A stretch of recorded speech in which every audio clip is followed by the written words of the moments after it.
Hey guys, thanks for joining me today. Just a reminder, as a disclaimer, that I am not a medical profession and you should still talk to your doctor about anything that you would like to know on what you should do based on things that you learn either from me or that you find on the internet. I promise not everything on the internet is true. So, so have you met cortisol? First question that you should really be asking is, what is cortisol? Well, it is a steroid hormone that is produced from cholesterol in the adrenal glands that is above both the kidneys. The normal release time is usually when you wake up, exercise, and acute stress. It also regulates. It also regulates energy by deciding how much of the right type of substrate, carbs, fat, and protein the body needs to meet physiological demands. And then, of course, when chronically elevated, it can have a huge effect on your weight, immune system, and have you at risk for chronic disease. Um, so the next question I would ask is, well, when is cortisol the highest in a given day? And believe it or not, when you first wake up in the morning, your cortisol is at its highest.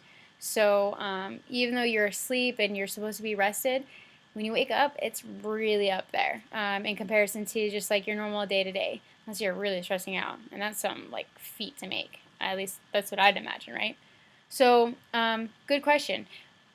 What are the long-term damages if the stress persists? So, first thing, blood sugar imbalance and diabetes. I know we just covered diabetes, but that's something to really keep in mind is that stress literally can help to causing diabetes if you definitely stress out a lot. Weight gain and obesity is also a side effect of stress. Some of you guys either know that or have heard about that. It's true. If you have you can weaken the immune system by continually stressing out, and over time that can really affect your health. So gastrointestinal problems, which is involving your digestive system, gets affected. You can end up with cardiovascular disease. There's also fertility problems, not just in men, but women too, and vice versa. It's linked to insomnia, chronic fatigue syndrome, thyroid disorders, dementia, depression, and so many more problems that people face these days. It's literally because of cortisol being a high level of stress hormone running rampant in your body. So, what can you do to lower those stress levels? Well, you could try mastering stress management and optimizing your diet. So, you can get more and better quality sleep. You can do relaxation activities or exercises like meditation or cardio. And there's, of course, other exercise like activities that you can do that'll help you with your stress hormones level. Consider addressing the psychological and emotional issues that stress you out. So if you have something that torments you and being around a certain person brings that stress up even more, maybe you should actually really consider facing it instead of just letting it like eat you apart. Most importantly, talk stress with a support group. You know, you can talk with us, you can talk with friends, you can talk with family, both or the other. Believe it or not, that could really help you to really vocalize things that bother you and just vent it out. For some people, that actually works. Me personally, venting doesn't really make me feel better. It just makes me feel like more upset. So I have to actually find other ways of dealing with my stress when I stress out. I usually find that if I give myself some time and just like sit with myself and really think things over in a very sane state of mind, I can usually get past my stress. So, most importantly, also remember that trying an anti-inflammatory diet could actually help. So, for example, refrain from alcohol, caffeine, coffee. I know some of you guys really love your coffee, and other things that can increase the cortisol levels in your body.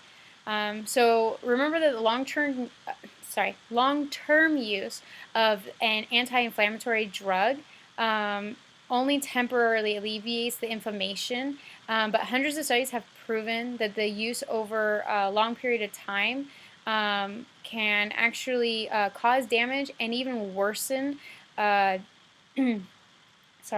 can actually worsen your systematic inflammation in your body. Just remember, in a normal, stable body, that cortisol is important in understanding its role for the body, and its involvement in the science behind it includes behaviors and its relationships with other biochemical components within your body. This includes your immune system, health outcomes, and is crucial to the success in treating people who seek dietary intervention for stress, illness, fatigue, and other common complaints that people have that is affected by cortisol, believe it or not. So there are solutions to counter high stress caused by increased cortisol levels, and measures can be taken to help even the healthiest of people that still are struggling with stress. So here's some tips. Get more restful sleep by using natural ingredients to get the sleep you desire. Some nutraceuticals have come up with products that tackle your stress hormones so you wake with lower levels. Also, you can tackle your stress during the day by changing your diet if you don't eat the way you should. Exercise at least the minimum each day. Try to remember something to put you at ease and go to your happy place when you need a break. And when I say happy place, I mean think of something that really makes you happy, that you know works every single time when you need a breather. That is your happy place. If there's no bad, memories or anything in that happy place, go there. Consider talking to someone willingly to listen to your problems without adding the unnecessary stress of them providing solutions. So if you're kind of just wanting to vent, make sure that they know that you really are like, hey, I just want to vent this out. I'm really stressed out. I just need somebody to listen. If you don't want solutions and you don't tell them you don't want solutions, and they're the type of personality, I know I am, where you want to give them all these solutions to their problems, it can actually get really frustrating or upsetting. Like, if I go to vent to somebody and I'm not looking for solutions, it's important for me to let them know, because if they provide me with solutions to everything that, maybe I've tried and they just don't know that I've tried it because I didn't vocalize that part, then I get more stressed out than before, because it's like, man, I just want to vent. Why are you giving me problems or solutions to my problems when I've already tried those things? Those don't work for me. Or I did that didn't work this time around. I just want you to listen. Can you just do It's not worth the fight either, because that's even more stress when you end up in a fight with somebody who gets hot-headed because, now they're frustrated and stressed out because they were just trying to help, and, it's just, really complicated that way. So let's try to make the clear on that. But then also, sometimes venting helps, just do them a favor and let them do the same when they need it.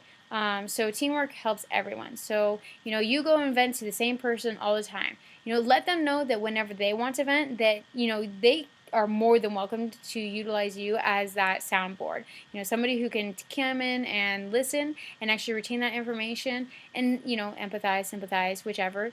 And if they want solutions to their problems, or, at least acknowledgement that you were listening and genuinely listening, great. Just let them know it can be a team effort. Work together. And if you really want to tackle that stress that gets you at night and want to feel rested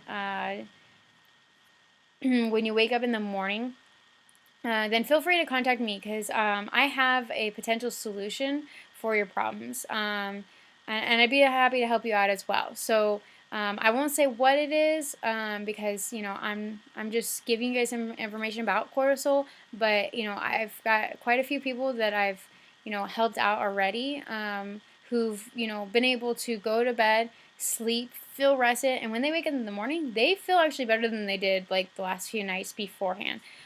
So if you're not interested, no feelings hurt on my end.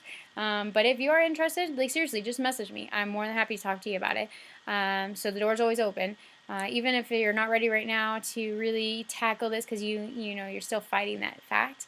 I'm still waiting whenever. No time limit. But anyways, that's it for the episode on cortisol. So thank you again for joining me for this segment of the 2017's Healthy Joy Challenge. I hope you found something here helpful, or at least useful, maybe very informative. Remember, if you know someone who stresses out a lot, or maybe it wouldn't be such a bad idea to share this video with them. Or somebody who knows somebody or whatever. Just just spread the word. If someone doesn't know about cortisol and they don't understand that it's good for your body, but then also can be destructive if gone unchecked, then this is probably a great video to get them started. And as always, this is open for discussion and questions, so don't hesitate to voice yourself here. Ask me any questions, and I will make sure that there is a segment that goes into more depth or specifically answers your question. So I've made sure that this year has bookings that are available for booking to actually your questions. Otherwise, until people really have a depth of information that they are looking for, I'm going to be producing all this stuff to benefit you guys. So I'm not a medical professional, as a reminder, but I am a friend looking to provide you with the answers to your life's problems and troubles. I'm here to help. If you want to follow me, please subscribe to my channel here on YouTube. And of course, you can also find me on Facebook at cjoy.mywellandcompany, or you can also follow me on Instagram, which is you can follow me on Instagram at cjoy.wellandco. Literally spelled out, so no acronyms or abbreviations. And I thank you again and hope to see you on our next segment, which is on inflammation.